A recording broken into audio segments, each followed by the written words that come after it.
नमस्कार, आप देख रहे हैं समाचार आपके साथ। मैं हूं पराक्रम सिंह शेखावत। बताएंगे आपको इस वक्त की बड़ी खबरें। समाचार की शुरुआत सुर्खियों के साथ।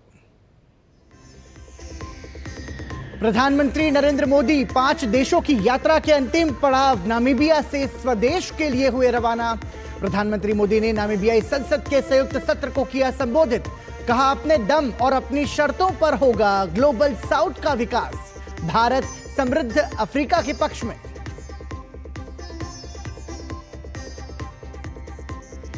प्रधानमंत्री नरेंद्र मोदी को नामीबिया का सर्वोच्च नागरिक सम्मान order of the most ancient Welwitschia mirabilis किया गया सम्मानित। प्रधानमंत्री मोदी ने कहा, पुरस्कार दोनों देशों के समावेशी और समृद्ध अटूट रिश्तों की निशानी। प्रधानमंत्री मोदी को अब तक कुल 27 देश कर चुके हैं सम्मानित। प्रधानमंत्री नरेंद्र मोदी की नामीबिया की राष्ट्रपति के साथ प्रतिनिधिमंडल स्तरीय वार्ता। दोनों देशों के बीच ग्लोबल बायोफ्यूल फ्रेमवर्क, स्वास्थ्य एवं दवा समेत 4 समझौतों पर हस्ताक्षर। प्रधानमंत्री ने नामीबिया के राष्ट्रीय स्मारक हीरोज एकर पर दी श्रद्धांजलि। केंद्रीय सहकारिता मंत्री अमित शाह ने सहकार संवाद में प्राकृतिक खेती पर दिया जोर। कहा, इससे शरीर को रोग मुक्त रखने के साथ साथ कृषि उत्पादकता को भी मिलेगा बढ़ावा।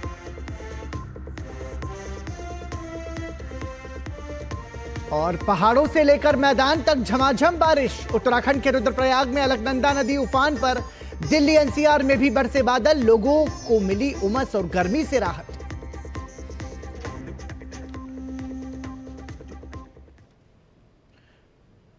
और सुर्खियों के बाद खबरों पर नजर विस्तार से। प्रधानमंत्री 5 देशों की यात्रा के अंतिम पड़ाव नामीबिया से स्वदेश के लिए रवाना हो गए हैं। वो गुरुवार की सुबह नई दिल्ली पहुंचेंगे।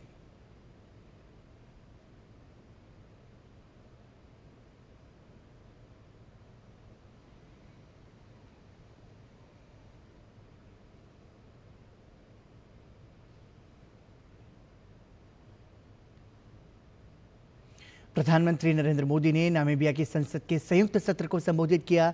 वो पहले भारतीय प्रधानमंत्री भी हैं जिन्होंने संसद को संबोधित किया। इससे पहले अटल बिहारी वाजपेयी ने नामीबिया की यात्रा की थी, लेकिन उन्होंने संसद को संबोधित नहीं किया था। संसद संबोधन के दौरान प्रधानमंत्री ने कहा कि भारत और नामीबिया दोनों ही लोकतंत्र के सिद्धांतों के साथ जीते हैं। ये भारतीय लोकतंत्र की ताकत है जो कि लगातार तीसरी बार वो प्रधानमंत्री बने हैं। उन्होंने कहा कि ग्लोबल साउथ का विकास मूल्य आधारित, अपने दम पर और अपनी शर्तों पर होगा। स्वतंत्रता से समृद्धि, मानवता के लिए विकास होगा। 20वीं सदी में भारतीय स्वतंत्रता ने दुनिया को प्रभावित किया था, वहीं 21वीं सदी में भारत का विकास दुनिया को प्रभावित करेगा। In the 20th century, India's independence lit a spark, one that inspired freedom movements across the world, including here in Africa. In the 21st century, India's development lights a path showing that the global South can rise, lead, and shape its own future. The message is, you can succeed on your own terms without losing your identity.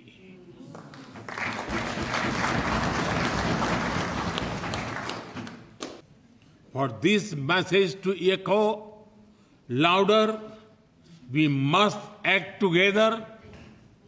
Let us create a future defined not by power, but by partnership.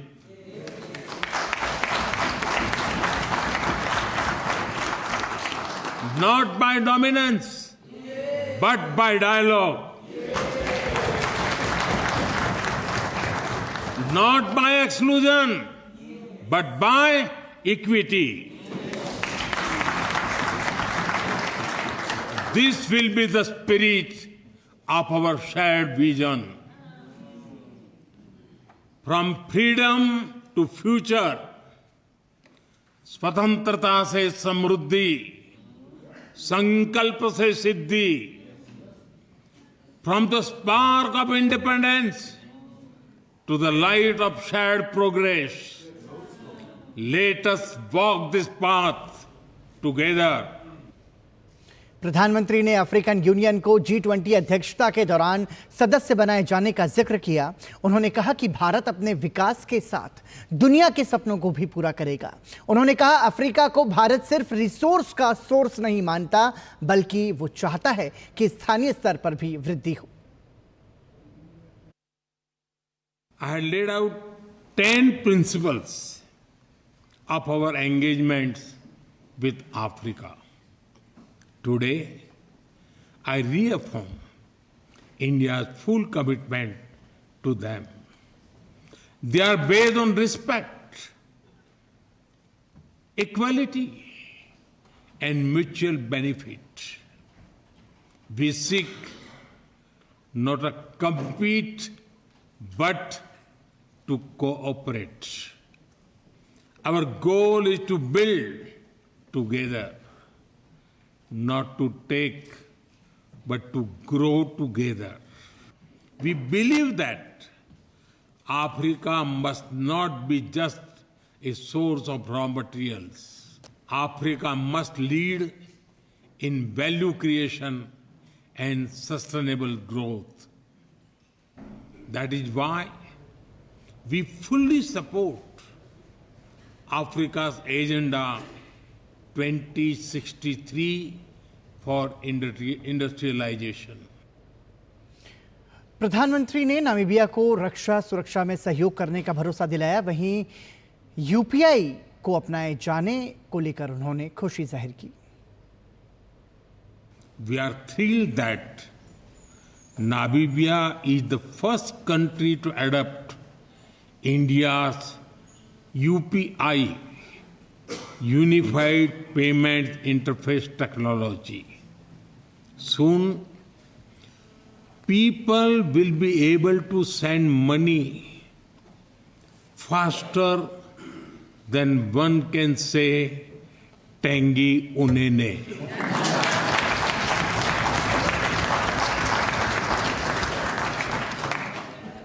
Our bilateral trade has crossed $800 million. But like on the cricket field, we are just warming up.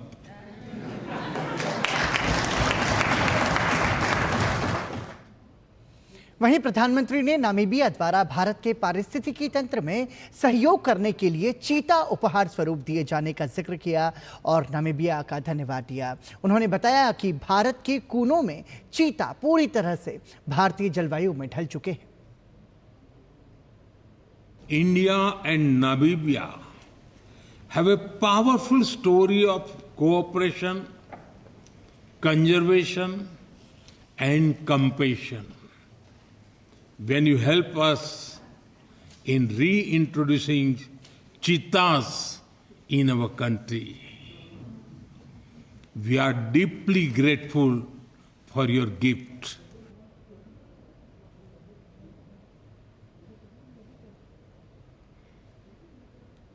इससे पहले प्रधानमंत्री नरेंद्र मोदी को Namibia में order of the most ancient Welwitschia mirabilis से सम्मानित किया गया। ये नामीबिया का सर्वोच्च नागरिक सम्मान है। ये उन्हें 5 देशों की यात्रा के दौरान मिला चौथा नागरिक सम्मान है। प्रधानमंत्री नरेंद्र मोदी को अब तक कुल 27 देश सम्मानित कर चुके हैं। प्रधानमंत्री मोदी को इससे पहले भी विदेशी दौरों के दौरान वहां के राष्ट्राध्यक्षों ने उन्हें अपने सर्वोच्च राष्ट्रीय सम्मान से सम्मानित किया है।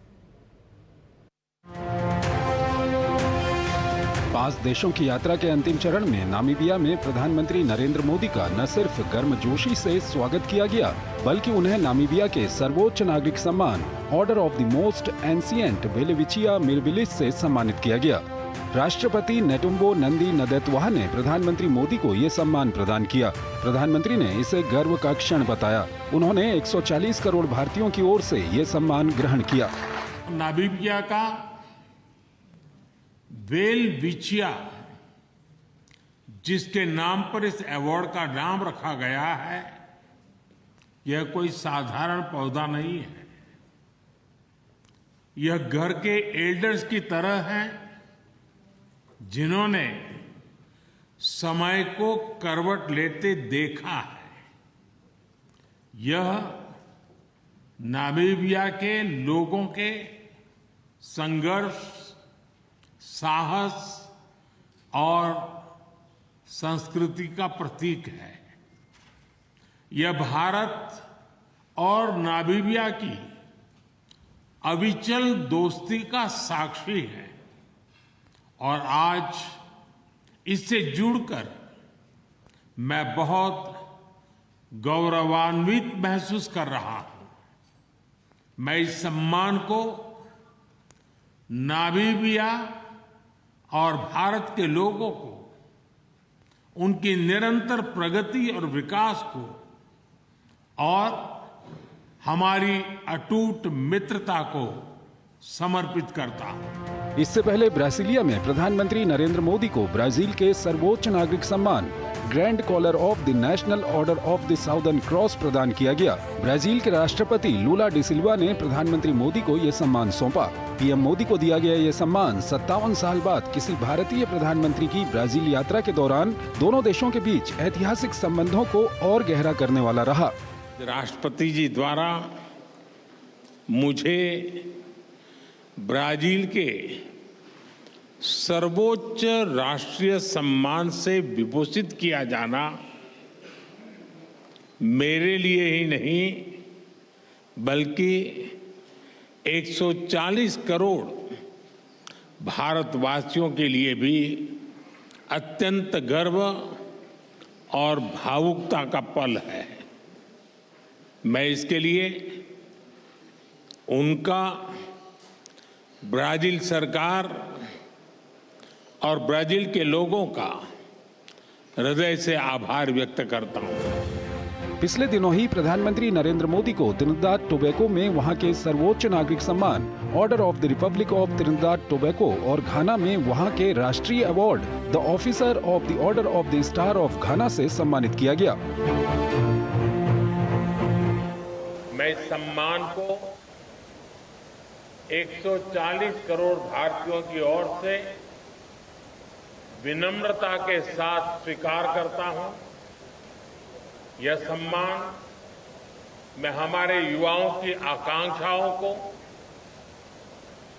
उनके उज्जवल भविष्य को, हमारी समृद्ध सांस्कृतिक विविधता और परंपराओं को और भारत गाना के ऐतिहासिक संबंधों को समर्पित करता हूं।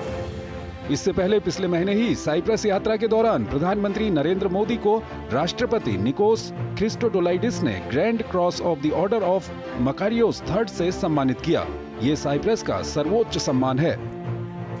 इससे पहले अप्रैल के महीने में भी प्रधानमंत्री नरेंद्र मोदी की श्रीलंका यात्रा के दौरान उन्हें वहां के राष्ट्रपति अनुरा कुमार दिसानायके ने श्रीलंका मित्र विभूषण सम्मान प्रदान किया था। किसी विदेशी नेता को दिया जाने वाला श्रीलंका का ये सर्वोच्च सम्मान था। इस अवार्ड से किसी भारतीय नेता को पहली बार सम्मानित किया गया था।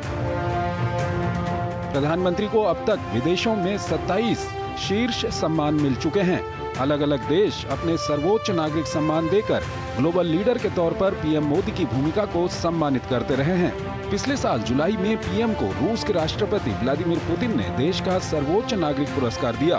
PM Modi the order of Saint Andrew the apostle से सम्मानित होने वाले पहले भारतीय नेता हैं।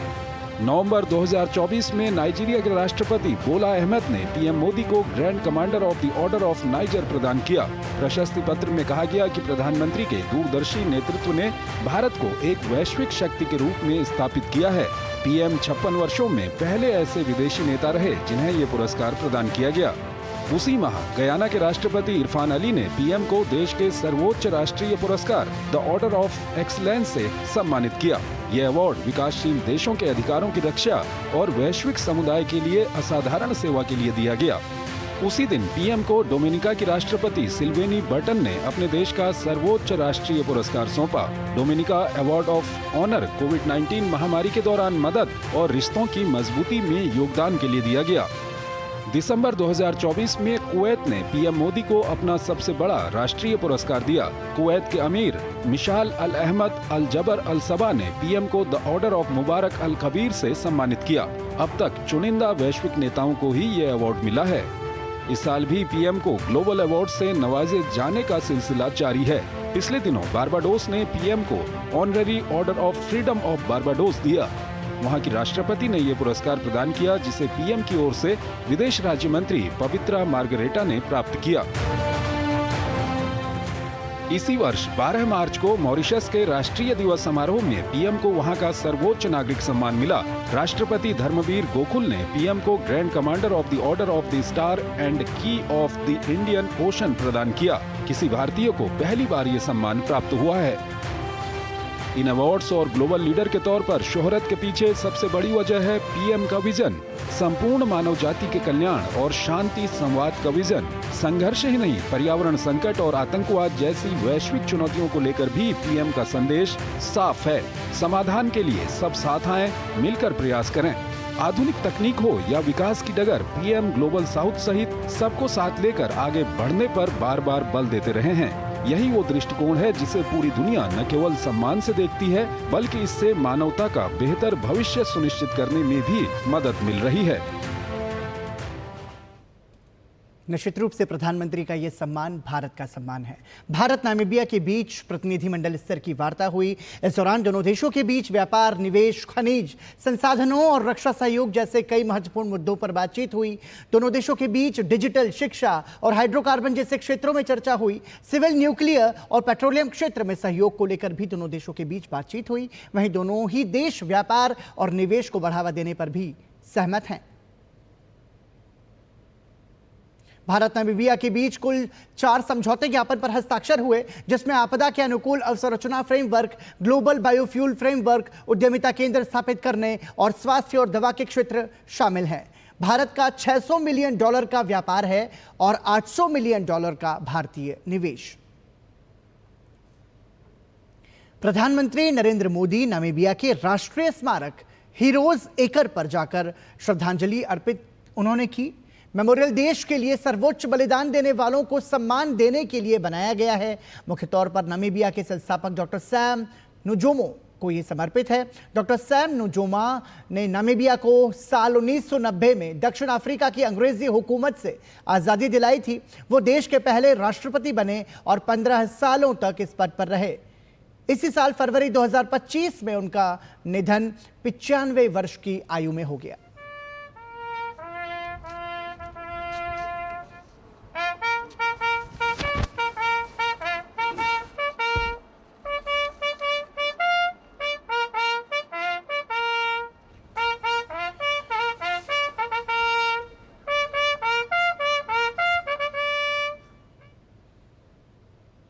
विदेश मंत्रालय में आर्थिक संबंधों के सचिव दम्मू रवि ने बताया कि भारत और नामीबिया के बीच क्रिटिकल मिनरल, डिजिटल क्षेत्र में सहयोग सहित व्यापार और निवेश को लेकर भी महत्वपूर्ण चर्चा हुई।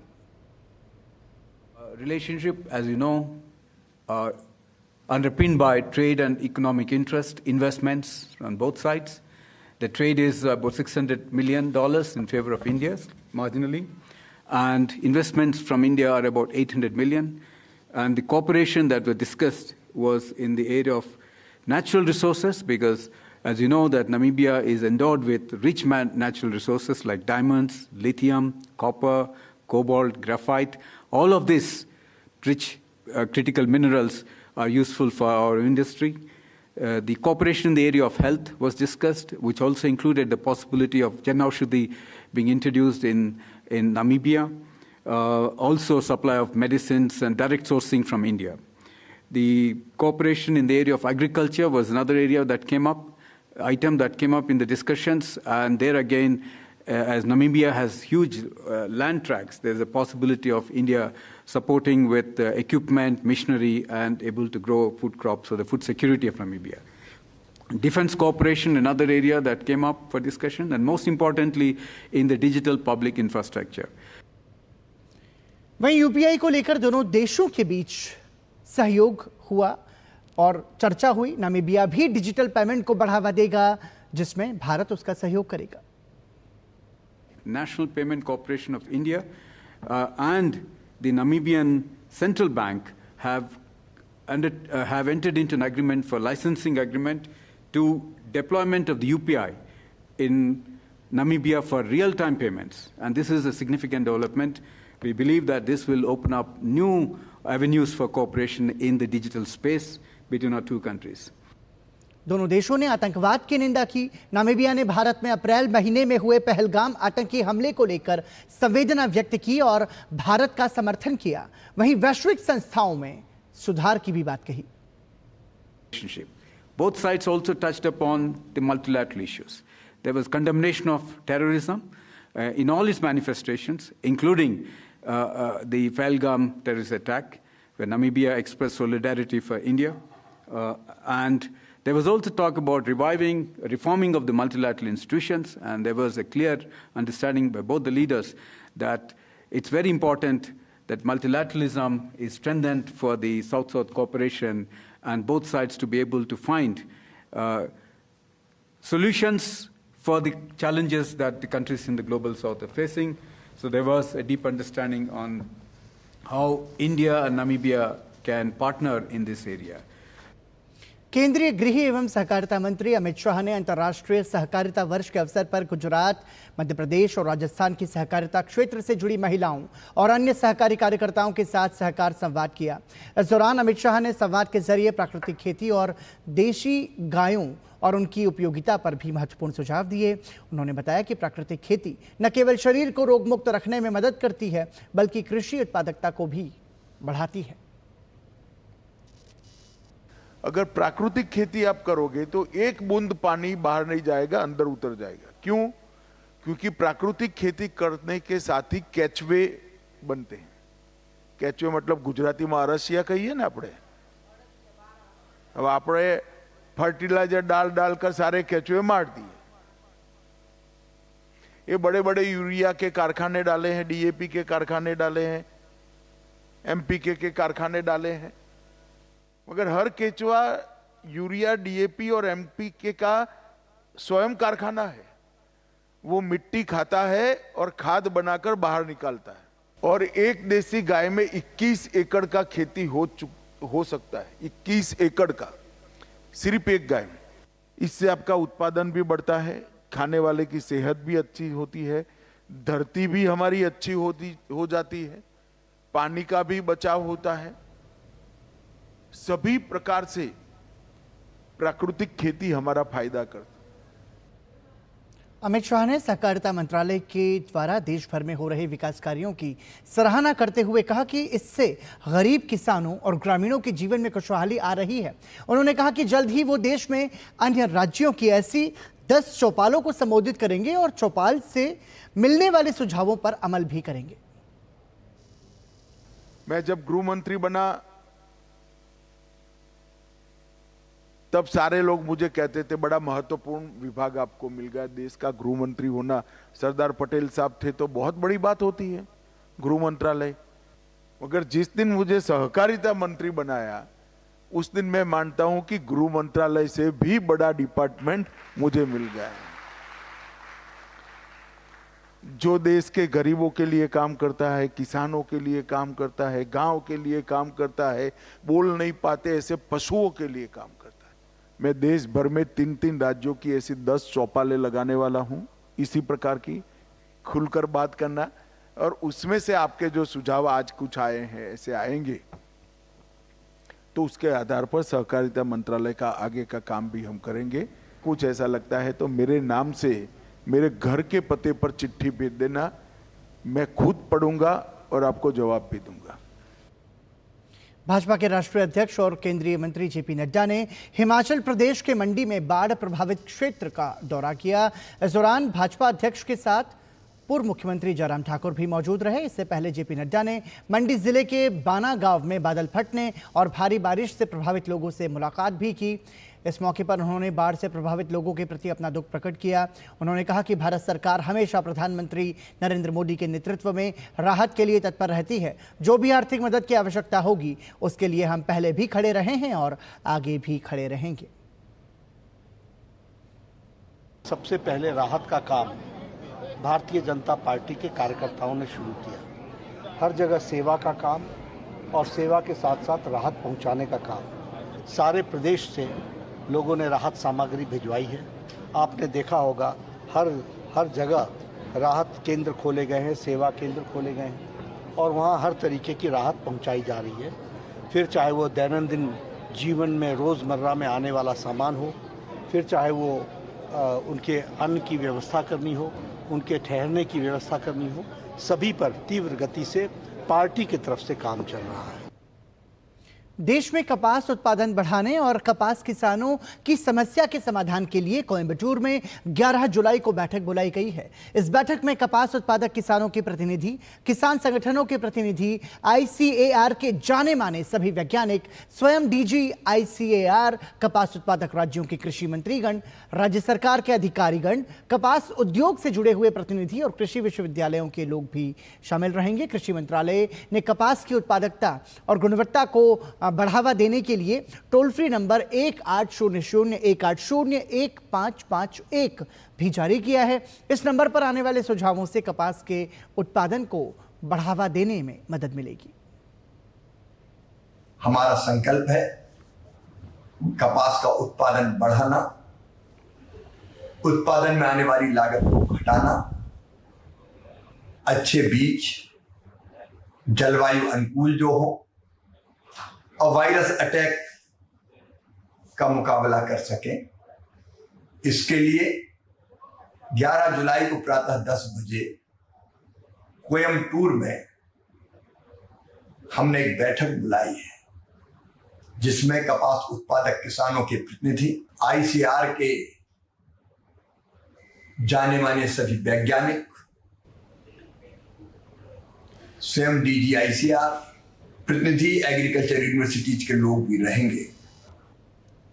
नई दिल्ली स्थित भारत मंडपम में NBFC संगोष्ठी 2025 का आयोजन किया गया। इस कार्यक्रम में केंद्रीय वित्त मंत्री निर्मला सीतारमण ने बतौर मुख्य अतिथि हिस्सा लिया और संबोधित किया। केंद्रीय मंत्री ने संबोधन के दौरान ऋण के वास्तविक आवश्यकताओं और पुनर्भुगतान पर चर्चा करते हुए कहा कि ऋणों का आक्रामक तरीके से विपणन नहीं किया जाना चाहिए या उन्हें व्यक्तियों पर थोपा नहीं जाना चाहिए।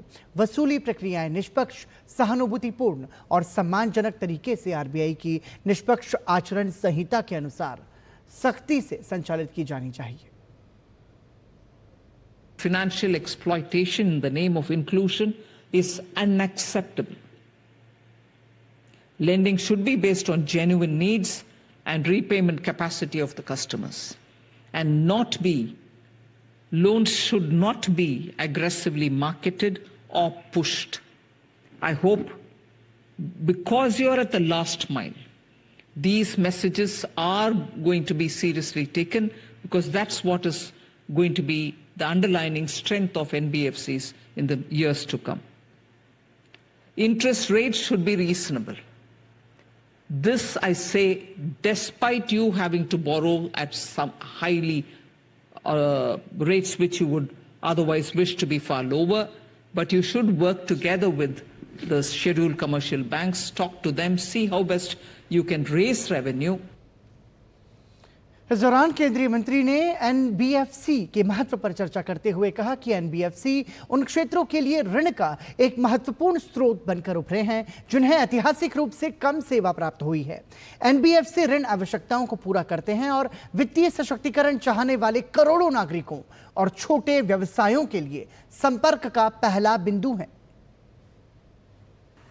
Being an important component of the financial system, you reach across the vast cross sections of the population and diverse geographies. So, and then you complement also the traditional banking system. The NBFCs emerge as an important source of credit. The gross loan advances by NBFCs have actually grown significantly. It was about 24 lakh crore immediately after the COVID 2021 March. Today it is 48 lakh crores as of 2025 March. The 4 years post-COVID has shown remarkable growth trajectory of the NBFCs. 2015 में भारत सरकार ने खनन से प्रभावित सभी जिलों में जिला खनिज फाउंडेशन की स्थापना का प्रावधान किया है। डीएमएफ की स्थापना एक गैर लाभकारी निकाय के रूप में करने, डीएमएफ के उद्देश्य और जिला खनिज फाउंडेशन की संरचना और कार्यों को निर्धारित करने के लिए राज्य सरकार की शक्ति का प्रावधान करती है। राष्ट्रीय जिला खनिज फाउंडेशन कार्यशाला के साथ साथ खान मंत्रालय 9 जुलाई से 15 जुलाई तक जनपद स्थित हैंडलूम हाट में जिला खनिज फाउंडेशन द्वारा समर्थित स्वयं सहायता समूहों के उत्पादों की एक प्रदर्शनी भी आयोजित कर रहा है। इस प्रदर्शनी का उद्घाटन केंद्रीय कोयला और खान मंत्री जी किशन रेड्डी ने किया। बाद में पत्रकारों से बात करते हुए उन्होंने कहा कि ये आयोजन जिला खनिज फाउंडेशन के प्रयासों को सतत विकास लक्ष्यों तथा विकास को समानता के साथ संयोजित करने की दिशा में एक महत्वपूर्ण कदम है।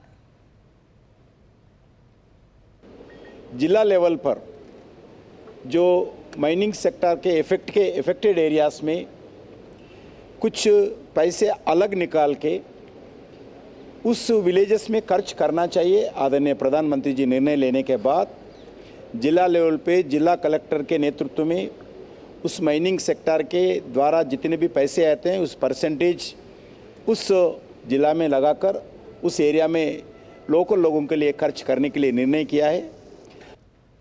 केंद्रीय पेट्रोलियम मंत्री हरदीप सिंह पुरी ने वियना में आयोजित 9वें ओपेक अंतर्राष्ट्रीय सम्मेलन को संबोधित किया।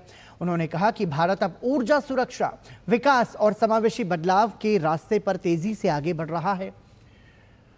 OALP राउंड 10 के तहत 2.5 लाख वर्ग किलोमीटर क्षेत्र में हाइड्रोकार्बन खोज की तैयारी है। अंडमान सागर में गयाना जैसे बड़े तेल भंडार की संभावना और 2047 तक ऊर्जा स्वतंत्रता का लक्ष्य और भारत का ऊर्जा रोडमैप अब पूरी दुनिया का ध्यान खींच रहा है। बिहार विधानसभा चुनाव से पहले चुनाव आयोग द्वारा मतदाता सूची का विशेष गहन पुनरीक्षण कार्यक्रम जारी है। विशेष गहन पुनरीक्षण में बिहार के मतदाताओं की सक्रिय भागीदारी और चुनाव अधिकारियों, स्वयंसेवकों और सभी मान्यता प्राप्त राजनीतिक दलों द्वारा नियुक्त 1,56,000 बूथ स्तरीय एजेंट्स के अथक प्रयासों के परिणाम स्वरूप इस प्रक्रिया के पहले 15 दिनों में 57.48% गणना प्रपत्र एकत्रित हो चुके हैं, जबकि अभी 16 दिन और शेष हैं। आज शाम 6 बजे तक 4,53,89,881 गणना प्रपत्र जो बिहार के कुल 7,89,69,844 लगभग 7.90 करोड़ मौजूदा मतदाताओं का 57.48% है। 24 जून 2025 को SIR निर्देश जारी होने के बाद से पिछले 15 दिनों में एकत्रित किए जा चुके हैं।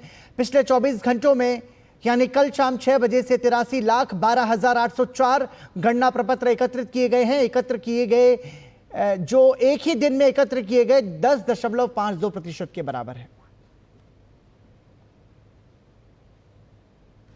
बिहार में मतदाता सूची का विशेष गहन पुनरीक्षण कार्यक्रम चल रहा है। अब तक 3,70,00,000 से ज्यादा गणना प्रपत्र जमा किए जा चुके हैं, यानी राज्य के लगभग 7.90 करोड़ मतदाताओं के मुकाबले 46.95% प्रपत्र एकत्रित हो चुके हैं। हालांकि इसे लेकर विपक्ष ने जमकर विरोध किया है, बिहार बंद का आह्वान भी किया। इसमें कांग्रेस नेता राहुल गांधी के साथ तेजस्वी यादव से लेकर तमाम महागठबंधन के दल शामिल हुए। पूरे राज्य में जगह जगह महागठबंधन के कार्यकर्ताओं ने सड़कों पर चक्का जाम किया। विपक्ष के बिहार बंद के कारण आम लोगों को भी काफी परेशानियों का सामना करना पड़ा है। सड़कों पर जाम लगने से आवाजाही में दिक्कत हुई है। बिहार के उप मुख्यमंत्री सम्राट चौधरी ने भी कांग्रेस पर निशाना साधते हुए कहा कि इनको बिहार की समस्या से कोई लेना देना नहीं है। बिहार में राहुल गांधी पिकनिक मनाने आए हैं। वो पिकनिक मनाने आए थे, बिहार की समस्या से उनको कोई लेना देना नहीं। बिहार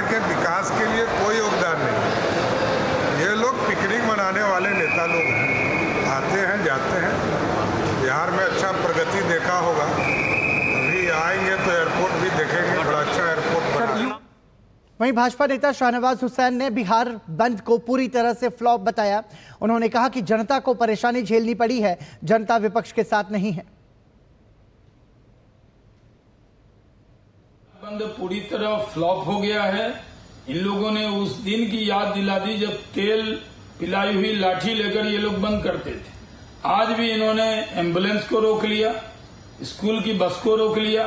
इन लोगों ने आज जबरदस्ती आम लोगों को परेशान किया। इन्होंने रेल की पटरी पर बैठकर रेल को रोकने का काम किया और जनता इनके साथ नहीं है।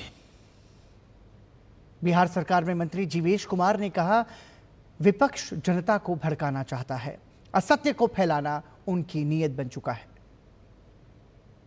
इस सरकार के खिलाफ चूंकि विपक्ष के साथियों के पास कोई मुद्दा नहीं है, तो गरीब आदमी को उलझाना चाहती है, उनको फंसाना चाहती है, उनको भड़काना चाहती है। Tejashwi Yadav and company, Indi alliance के जितने साथी हैं, फर्जी प्रचार करना, झूठ बोलना, असत्य को फैलाना उनका नियत बन चुका है।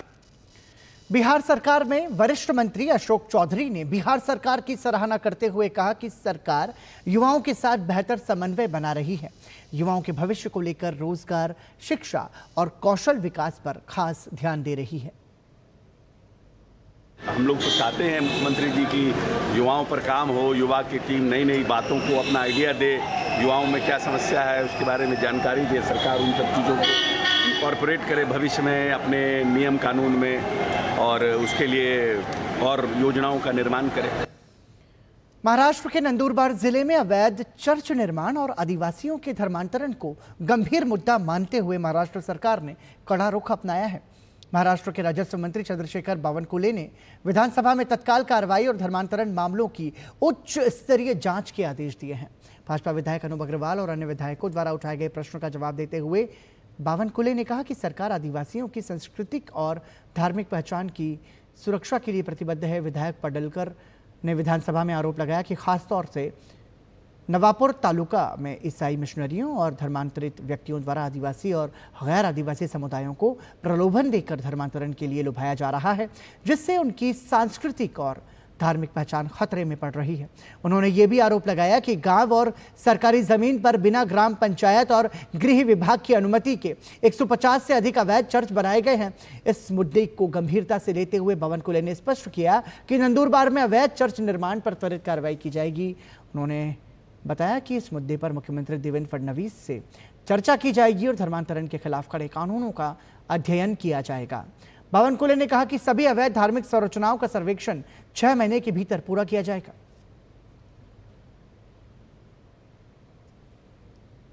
कर्नाटक हाईकोर्ट ने सरकारी अस्पतालों के परिसर में संचालित जन औषधि केंद्रों को बंद करने के सरकारी आदेश पर रोक लगा दी है। इस आदेश से 18 याचिकाकर्ताओं को अंतरिम राहत मिली है, जिन्हें इन केंद्रों को संचालित करने की अनुमति दी गई थी। इस मामले पर प्रतिक्रिया देते हुए कर्नाटक विधानसभा में नेता प्रतिपक्ष आर अशोक ने कहा कि जन औषधि केंद्रों को बंद करने के पीछे कांग्रेस सरकार की साजिश है। प्रदेश सरकार निजी अस्पतालों को लाभ पहुंचाने की कोशिश में थी। उन्होंने कहा कि इसके साथ प्रदेश में भ्रष्टाचार और विकास के मुद्दे को लेकर कांग्रेस सरकार के खिलाफ पूरे कर्नाटक में हड़ताल की जाएगी। कर्नाटक विधानसभा में नेता प्रतिपक्ष ने दावा किया कि मुख्यमंत्री सिद्धारमैया को नवंबर 2025 में उनके पद से हटा दिया जाएगा। पूर पीपल के लिए अच्छा scheme Janaushadhi. This government for medical lobby to help the private medical shops, so they stopped the Janaushadhi in government hospitals. ये अच्छा नहीं है। सो रेस्पेक्टेड जज given the order to stop this interim order given. I welcome this. Mumbai में आकाशवाणी विधायक canteen में खराब खाना परोसे जाने की जानकारी के बाद खाद्य और औषधि प्रशासन के अधिकारियों ने कैंटीन से खाने के नमूने लिए हैं। खाने के इन नमूनों को जांच के लिए लैब भेजा जाएगा, जिसकी रिपोर्ट 14 दिनों में आएगी। दरअसल शिवसेना के विधायक संजय गायकवाड़ ने इस कैंटीन में खराब खाना परोसने पर कैंटीन स्टाफ को थप्पड़ मारा और बाद में इस कृत्य को सही बताते हुए इसे शिवसेना स्टाइल कहा। संजय गायकवाड़ ने घटना पर अपना पक्ष रखते हुए खुद को योद्धा बताया और कहा कि खाने की गुणवत्ता सुधारने के लिए कैंटीन वाले को पहले कई बार कहे जाने पर भी कोई सुधार नहीं हुआ था। आकाशवाणी की जो कैंटीन है, मैं 30 साल से यहाँ पर आता हूँ और 5.5 साल से यहाँ रह रहा हूँ। मैंने कई बार इनके खाने के बारे में इनको समझाया कि आप खाना अच्छा दिया करो। कल रात में मेरे रूटीन टाइम पर 10 बजे मैंने खाने को ऑर्डर किया। वो निष्कृष्ट दर्जे का खाना नहीं था, वो सड़ा हुआ खाना था। तो मैं जैसी वो हालत में मैं खाना खा रहा था वैसे मैं नीचे गया और वो मैनेजर से मैंने पूछा कि ये खाना आपने दिया है? बोले हाँ हमने दिया है। तो बोले ये बहुत गंदा है, ये खाने जैसा नहीं है। फिर मैंने उनको बताया कि मैंने आपको 10 बार ऐसे समझाया कि आप खाना अच्छे से दिया करो। आप हमारी ज़िंदगी से खेल रहे हैं, हमारी जान से खेल रहे हैं। हजारों लोग वहाँ आते हैं, कर्मचारी आते हैं, पार्टी के कार्यकर्ता आते हैं। आप इसी तरह का खाना अगर उनको पेश करते हैं या देते हैं तो उनकी तो जान खतरे में। इसलिए जो रिएक्शन मेरी बात में रात में आई, तो बहुत समझाने के बाद में, हर भाषा में समझाने के बाद, अगर ये लोग सुधरते नहीं हैं तो मुझे मेरी स्टाइल से मुझे उनसे बात करना पड़ेगा।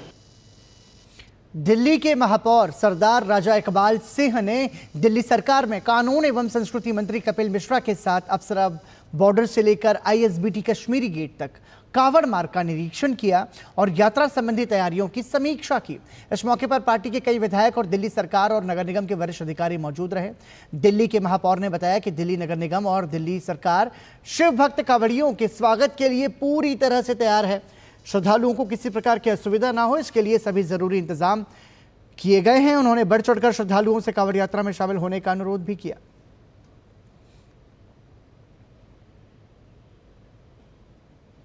उत्सुकता के साथ हम सब लगे हैं कि अपने कांवड़ भक्तों का स्वागत के लिए सैनिटेशन का काम म्युनिसिपल कॉर्पोरेशन का है। हम दिल्ली सरकार के साथ एक यूनिट की तरह काम करेंगे। सैनिटेशन हो, मोबाइल टॉयलेट हो, जल की व्यवस्था हो, कहीं डॉक्टर्स की अवेलेबिलिटी की बात हो, सब हम दिल्ली सरकार के साथ मिलकर और हम वेट करें कि हमारे भक्त लोग आए और हम उनका भव्य स्वागत करें। सीमा पार से पाकिस्तान द्वारा फैलाए जा रहे आतंकवाद को दुनिया के सामने लाने की भारत की कोशिशों को बड़ी सफलता मिली है। दुनिया भर में आतंकी फंडिंग पर नजर रखने वाली संस्था financial action task force FATF ने अपनी ताजा रिपोर्ट में माना है कि देशों द्वारा प्रायोजित आतंकवाद ग्लोबल फाइनेंशियल सिस्टम के लिए वास्तविक और गंभीर खतरा है। भारत लंबे समय से स्टेट स्पॉन्सर्ड टेरर पर यही चिंता जता रहा है। अब FATF भी यही बात कह रहा है। हालांकि FATF ने अपनी रिपोर्ट में पाकिस्तान का नाम नहीं लिया है, लेकिन पाकिस्तान की जमीन पर पल रहे लश्कर-ए-तैयबा और जैश-ए-मोहम्मद जैसे आतंकी संगठनों को मिल रहे वित्तीय और अन्य सहायता की बात कही है। इस रिपोर्ट में लश्कर-ए-तैयबा और जैश-ए-मोहम्मद और तहरीक-ए-तालिबान पाकिस्तान जैसे UN डेजिग्नेटेड आतंकी संगठनों का स्पष्ट विवरण दिया गया है, जो वैश्विक आतंकवादी खतरों में से एक है। यह पहली बार है जब FATF ने देशों द्वारा प्रायोजित आतंकवाद को अलग कैटेगरी में दर्ज किया है। FATF की रिपोर्ट में पाकिस्तान में मौजूद आतंकी संगठनों लश्कर और जैश के फंडिंग पैटर्न का भी जिक्र किया गया है। इस रिपोर्ट में बताया गया है कि लश्कर और जैश जैसे आतंकी संगठनों ने पूर्वी एशियाई देशों में नकली NPOs यानी गैर लाभकारी संगठनों के जरिए मानवीय सहायता दान कार्यक्रमों का दुरुपयोग किया और धन को आतंकवाद के संचालन के लिए इस्तेमाल किया। रिपोर्ट में पुलवामा आतंकी हमले का भी जिक्र किया गया और बताया कि 2019 में भारत में हुए इस हमले के लिए ई-कॉमर्स वेबसाइट से विस्फोटक खरीदा गया था। रिपोर्ट में यह भी कहा गया कि साल 2022 में उत्तर प्रदेश के गोरखनाथ मंदिर पर हुए हमले में आतंकी को online money transfer platform PayPal के जरिए भुगतान किया गया। यही वजह है कि FATF ने दुनिया भर की सरकारी और डिजिटल कंपनियों को चेतावनी दी है कि वो इन प्लेटफॉर्म्स के दुरुपयोग को रोकने के लिए ठोस उपाय करें, क्योंकि अब आतंकी संगठनों के लिए ये एक नया जरिया बनते जा रहे हैं। लेकिन सबसे बड़ी बात ये कि भारत लंबे अरसे से राज्य प्रायोजित आतंकवाद का मुद्दा वैश्विक मंच पर उठाता रहा है और उसके खिलाफ कार्रवाई का आह्वान करता रहा है, और अब FATF द्वारा भी राज्य प्रायोजित आतंकवाद को बड़ा खतरा मानना भारत की बड़ी जीत है। आपको बता दें कि इससे पहले ब्रिक्स घोषणा पत्र में भी सीमा पार आतंकवाद, संयुक्त राष्ट्र द्वारा नामित आतंकियों और उन्हें वित्त पोषित करने या पनाह देने वालों के खिलाफ सख्त कार्रवाई का आह्वान किया गया है। उत्तर प्रदेश के मुख्यमंत्री योगी आदित्यनाथ ने रामपुर हलवारा में सरयू नदी के किनारे त्रिवेणी वाटिका में एक पेड़ मां के नाम अभियान के तहत बरगद नीम और पीपल के पौधे रोपकर इसे भगवान श्री राम, धरती माता और जन्मदायिनी माता को समर्पित किया है। अयोध्या में एक जनसभा में उन्होंने पर्यावरण संरक्षण और जलवायु परिवर्तन के खिलाफ इस अभियान की महत्ता पर जोर दिया। मुख्यमंत्री ने प्रधानमंत्री नरेंद्र मोदी के पर्यावरण संरक्षण के विजन की सराहना करते हुए कहा कि उनके नेतृत्व में शुरू हुए इस अभियान ने उत्तर प्रदेश को हरित भविष्य की ओर ले जाने में महत्वपूर्ण भूमिका निभाई है। मुख्यमंत्री ने कहा कि पिछले 8 वर्षों में उत्तर प्रदेश ने पर्यावरण संरक्षण की दिशा में अभूतपूर्व प्रगति की है। इस दौरान 204 करोड़ पौधों का रोपण किया गया।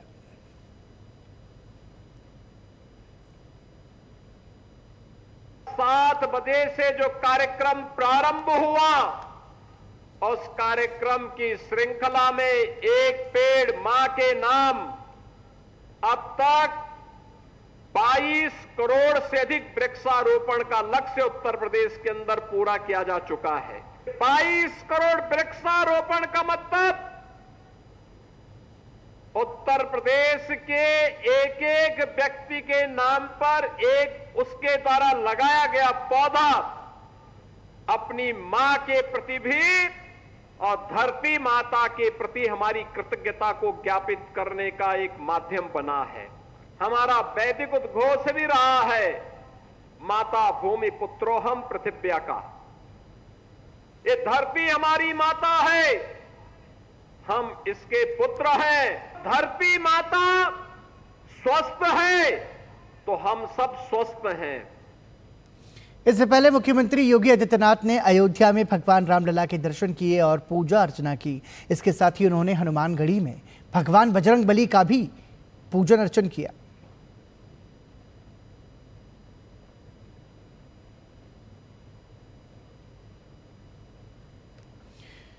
उत्तर प्रदेश की योगी सरकार ने पौधारोपण का इतिहास रच दिया है। यहां बुधवार को एक दिन में 37 करोड़ से अधिक पौधे लगाए गए। एक पेड़ मां के नाम 2.0 अभियान के तहत शाम 6 बजे तक कुल 37.21 करोड़ पौधे लगाए गए। सोनभद्र जिले में सर्वाधिक 1.58 करोड़ पौधे लगाए गए। मुख्यमंत्री योगी आदित्यनाथ ने इस सफलता के लिए प्रदेशवासियों को धन्यवाद दिया। उन्होंने अभियान की सफलता को लेकर कहा कि ये सफलता उत्तर प्रदेश की ही नहीं बल्कि देश के पर्यावरण की चेतना की जीत है। उन्होंने कहा कि ये अभियान अभी समाप्त नहीं हुआ है, ये हरियाली क्रांति का आरंभ है। मुख्यमंत्री ने प्रदेशवासियों से अपील की कि पौधों को परिवार का सदस्य मानकर उनकी देखभाल करें। उत्तर प्रदेश के मुख्यमंत्री योगी आदित्यनाथ ने आजमगढ़ में एक पेड़ मां के नाम के तहत एक मेगा अभियान को संबोधित करते हुए कहा कि हमने बलरामपुर में एक जल्लाद को गिरफ्तार किया है जो महिलाओं की गरिमा के साथ खेलता था। उन्होंने कहा कि हम समाज को टूटने नहीं देंगे और राष्ट्र विरोधी असामाजिक तत्वों को भी नष्ट करेंगे, साथ ही धरती माता की भी रक्षा करेंगे। उत्तर प्रदेश विकास की रफ्तार में आगे बढ़ा है और आपने देखा होगा अभी समाज विरोधी और राष्ट्र विरोधी कार्रवाई में लिप्त तत्वों के खिलाफ कैसे कार्रवाई हो रही है। कल बलरामपुर में आपने देखा होगा एक जल्लाद को हम लोगों ने वहां पे भी गिरफ्तार किया है।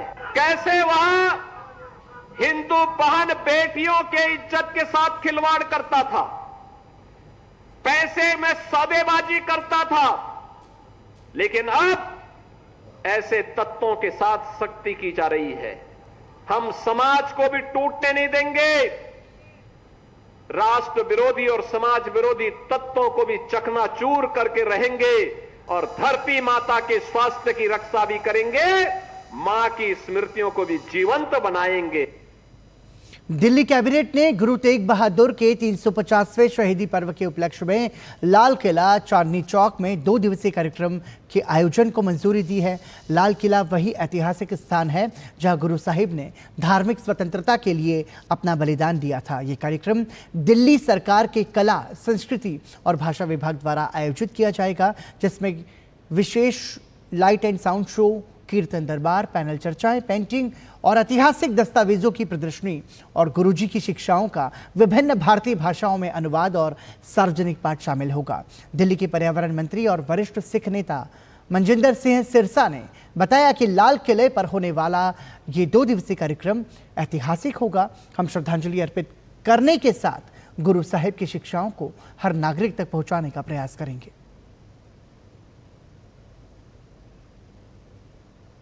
गुरु तेग बहादुर जी का 350 साला शहादत पर्व बहुत बड़े स्तर पर दिल्ली में मनाएगी। ये 2 दिन का कार्यक्रम दिल्ली के लाल किले पे स्थित रहेगा, जहां इसके अंदर बहुत बड़े लाइट एंड साउंड शो के माध्यम से उनके इतिहास को बताया जाएगा। वहीं धार्मिक फंक्शन भी वहां पर रिलीजियस फंक्शन भी किया जाएगा, जो दिल्ली गुरुद्वारा मैनेजमेंट कमेटी के सहयोग के साथ में ही दिल्ली के अंदर एक मियावाकी जंगल बनाया जा रहा है जैनपुर में, जो गुरु तेग बहादुर जी को समर्पित होगा। ये जंगल, ये फॉरेस्ट मियावाकी, और पूरा साल भर दिल्ली के अंदर स्कूल और कॉलेजेस के अंदर इस तरह के प्रोग्राम किए जाएंगे जिनसे गुरु तेग बहादुर जी की महान शहादत को लोगों तक पहुंचाया जा सके।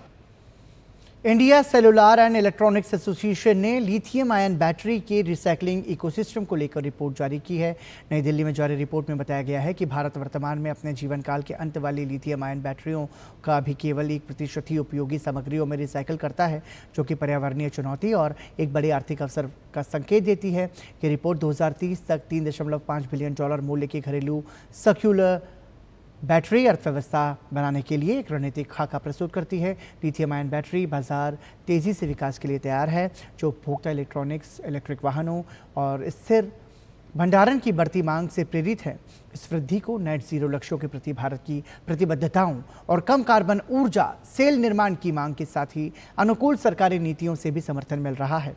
लिथियम आयन बैटरी की मांग 2030 तक 115 GWh तक पहुंचने की उम्मीद है। हमारे संवाददाता अजीत द्विवेदी ने ICA के चेयरमैन पंकज महेंद्रू से खास बातचीत की। लिथियम आयन बैटरी के रिसाइकलिंग इकोसिस्टम को लेकर ICA ने रिपोर्ट जारी की है। हमारे साथ बात करने के लिए पंकज महेंद्रू जी है, जो कि ICA के चेयरमैन है। सर, क्या रिपोर्ट में निकल के सामने आया है और किस तरीके से ये चैलेंज है आगे हमारे लिए? सस्टेनेबिलिटी एक पैरामाउंट ऑब्जेक्टिव है ICA का। हम हमेशा सस्टेनेबिलिटी के इनिशिएटिव्स लेते रहते हैं, तो उसमें ये इम्पॉर्टेंट है क्योंकि अभी काफ़ी जो वेस्ट जो है लिथियम आयन का, वो जनरेट होना शुरू हो गया है और उसकी जो प्रोसेसिंग है वो 100% नहीं हो पा रही है।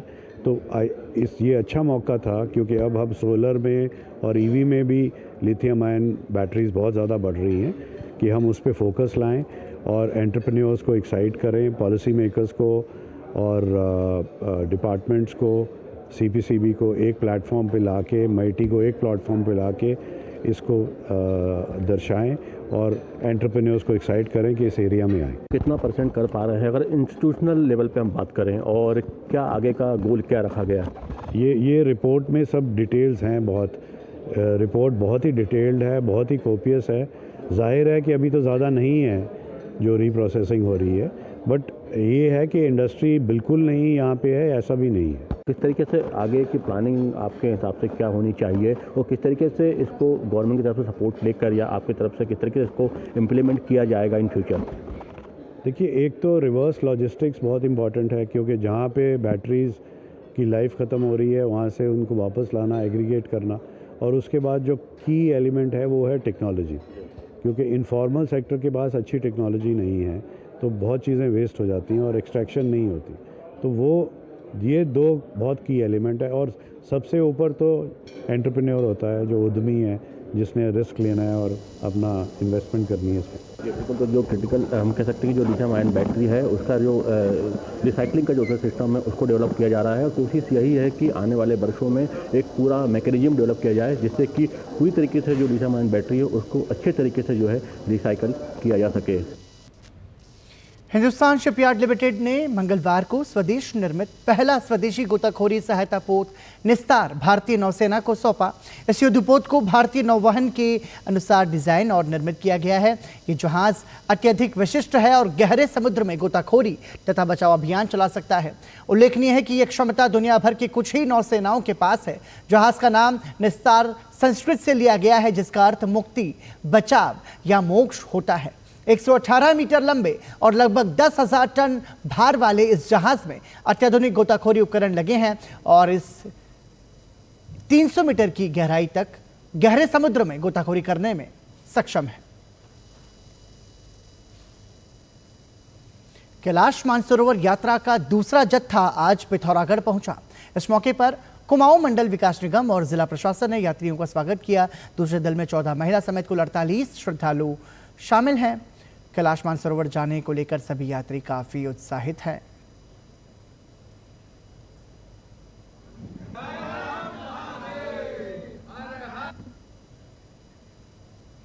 भारत के खिलाफ गुरुवार से शुरू होने वाले तीसरे टेस्ट के लिए इंग्लैंड की टीम ने अपनी प्लेइंग 11 में जोफ्रा आर्चर को शामिल कर लिया है। आर्चर जोश टंग की जगह टीम में शामिल होंगे। वहीं दूसरे टेस्ट में काफी महंगे साबित होने वाले क्रिस वोक्स और ब्राइडन कार्स को भी प्लेइंग 11 में रखा गया है। 5 मैच की टेस्ट सीरीज फिलहाल 1-1 की बराबरी पर है। जहां पहला टेस्ट इंग्लैंड ने जीता था, वहीं एजबेस्टन में टीम इंडिया ने पलटवार करते हुए दूसरे टेस्ट को 336 रन के बड़े अंतर से अपने नाम किया। ऐसे में तीसरे टेस्ट को जीतकर भारत और इंग्लैंड दोनों के पास सीरीज में बढ़त लाने का मौका रहेगा। और पोलैंड की ईगा स्वांतक साल के तीसरे ग्रैंड स्लैम विंबलडन के सेमीफाइनल में पहुंच गई हैं। स्वांतक ने क्वार्टर फाइनल मुकाबले में ल्यूडमिला सैमसोनोवा को 6-2, 7-5 से शिकस्त दी। मैच के दौरान ईगा स्वांतक ने 3 एस लगाए। वहीं सर्व पर भी स्वांतक का बेहतरीन नियंत्रण देखने को मिला।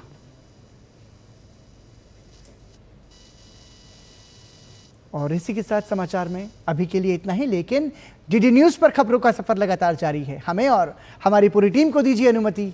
नमस्कार।